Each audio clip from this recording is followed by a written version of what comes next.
Was City that bad or was Spurs that good, you think? Probably a bit of both, if I'm being honest. You know, Spurs were brilliant tonight, deserved the victory 100%.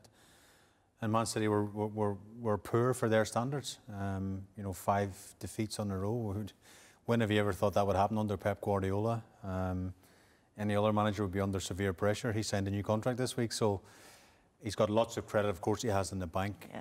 But he will be, you see shots of him coming off the pitch, then he will be scratching his head tonight thinking, why's it gone so wrong? You know, it's 4-0, could have been a lot worse. Well, what happens next? I don't know. They've got Liverpool away next weekend in the Premier League as well. That's a massive game. You think of the Liverpool players there at Southampton tonight in the hotel watching that game, and they've got Southampton the bottom of the league tomorrow. If they can beat them, and they win at Anfield next week, I'm not saying the league's over, but it's a must-win now for City. Well, it is a must-win, but the way they're playing, do you think you've got a chance of winning at Anfield? They've got no chance if they play like this. I mean, the Liverpool players who are watching tonight, they must be.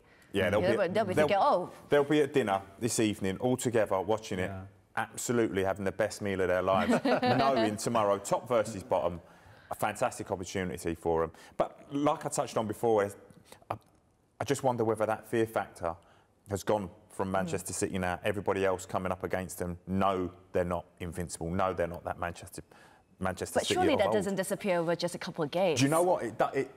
It can do. Well, it's 5 games now. Yeah. 5 games, and that does breed it.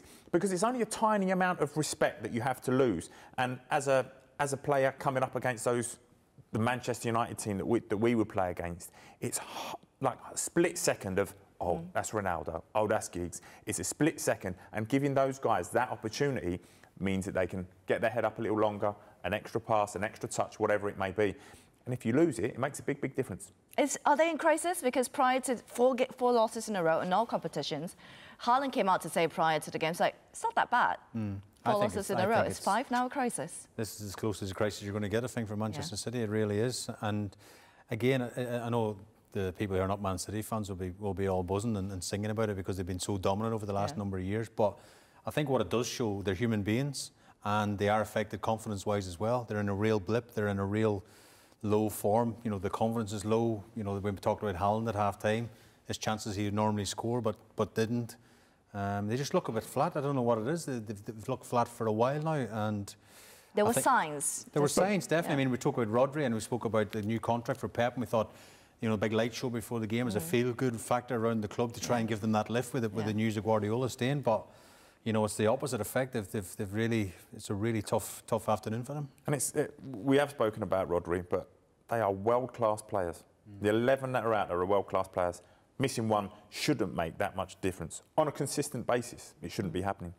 Yeah, it's worrying that the sort of the downfall that they've had really just over such a short period of time. But you said there were signs, right? But we know City, we know they tend to start seasons slowly. We know that the autumn period tends to be the sort of the lowest points average that they get.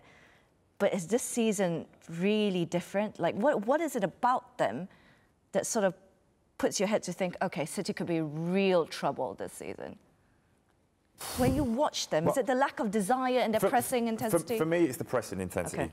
Yeah, I think previously, in previous seasons, that they would all go as a unit and they would be swarming people and winning that ball back so high up the pitch. And it seems to have changed. And I know Haaland doesn't give you that.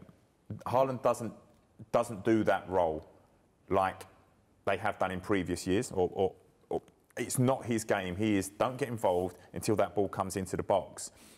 And at this critical time, I think you need 11 men really working, because it can't always come and it doesn't always go the right way if you're not working as a unit. And I think, yes, they are fantastic players, but at times it's 10 versus 11. Do you think it calls for structural change? I'm not sure about that. Jay, what do you think on that one? Well, I because don't know. some of the weaknesses that we saw today against City were very similar to the ones that they played against Brighton. Yeah. As well, the way that they conceded the goal. It's almost Pep maintained this. They're wide open, Michelle. They really are. You know, 4-0 is not flattering to Spurs. It could have been 6 or 7. And when have we ever sat here and said that about a Man City team? You know, Pep Guardiola's lost 5 games for the first time in his career. He's had the heaviest home defeat in his career. You know, the alarm bells are ringing, and you try and stay positive, but at the same time, until they put that right, I know they've got a Champions League game midweek, but I'm sure half the lads are thinking about Anfield next week as well, and that's the last place you want to go.